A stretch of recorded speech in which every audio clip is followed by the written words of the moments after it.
Hi friends, இன்றைக்கி நம்ம வீடியோவில் தெரிந்தவைகளும் தெரியாதவைகளும் அப்படிங்கிற டாப்பிக்கில் நெடுஞ்சாலைகளில் செவ்வரளி செடி அதிகமாக வளர்க்கப்படுவது ஏன் உங்களுக்கு தெரியுமா?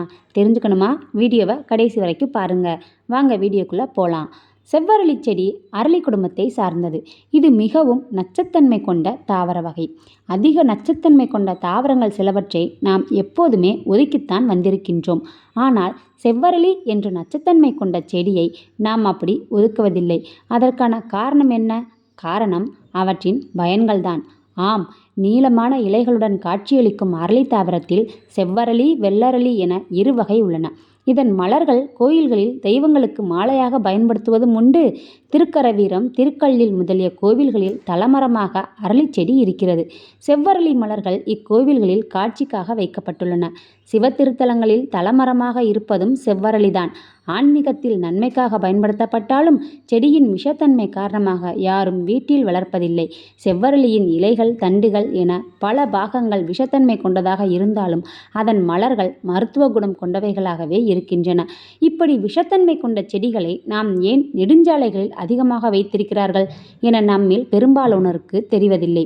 நெடுஞ்சாலைகளில் சாலைகளுக்கு நடுவே பல வண்ண செடிகள் வைக்கப்பட்டாலும் அவற்றில் செவ்வரளி பூக்கும் காலங்களில் வண்ணமயமாக கண்களுக்கு குளிர்ச்சியாக காட்சியளிக்கும். நெடுஞ்சாலைகளில் ஆயிரக்கணக்கில் வாகனங்கள் வந்து செல்கின்றன. இந்த வாகனங்களில் இருந்து வெளிவரும் புகைகளில் கார்பன் நச்சுக்கள் அதிகமாக இருக்கும். இந்த நச்சுவாயு காற்றை அசுத்தமாக்குவதுடன் சாலையில் பயணிப்போருக்கு சுவாச கோளாறுகளையும் ஏற்படுத்தும்.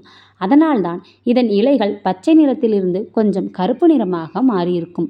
செவ்வரளி செடியில் உள்ள இலைகள் மற்றும் மலர்கள் கார்பன் துகள்களை காற்றிலிருந்து நீக்கி காற்றில் உள்ள மாசுக்களை அகற்றி தூய காற்றாக மாற்றும் தன்மை கொண்டது. இதனால் நெடுஞ்சாலைகளில் பயணிக்கும் போது தூய்மையான காற்றை நாம் சுவாசிக்க முடியும். அதனால்தான் நெடுஞ்சாலையில் நடுவே உள்ள தடுப்புகளில் அதிகமான அளவில் வளர்க்கப்பட்டு வருகிறது. மேலும் இவை வறட்சியையும் தாங்கும் தன்மை கொண்டது.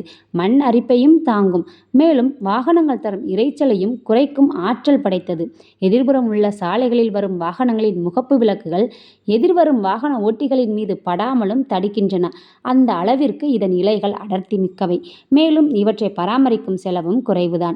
விலங்குகள் இயற்கையாகவே இந்த தாவரத்தின் இலைகளை உண்ணாது என்பது இயற்கையின் விதி. அதனால் விலங்குகள் பாதிப்பிலிருந்தும் தப்பித்துக் கொள்ளலாம்.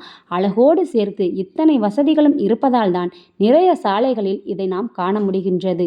என்ன ஃப்ரெண்ட்ஸ், இந்த தகவல் பிடிச்சிருக்குன்னு நினைக்கிறேன். இது மாதிரி வீடியோ பார்க்கணுன்னா நீங்கள் நம்ம சேனலை சப்ஸ்கிரைப் பண்ணிக்கோங்க. இதுக்கு முன்னாடி போட்ட வீடியோட லிங்க் மேலே இருக்குது, போய் பார்த்துட்டு வந்துடுங்க.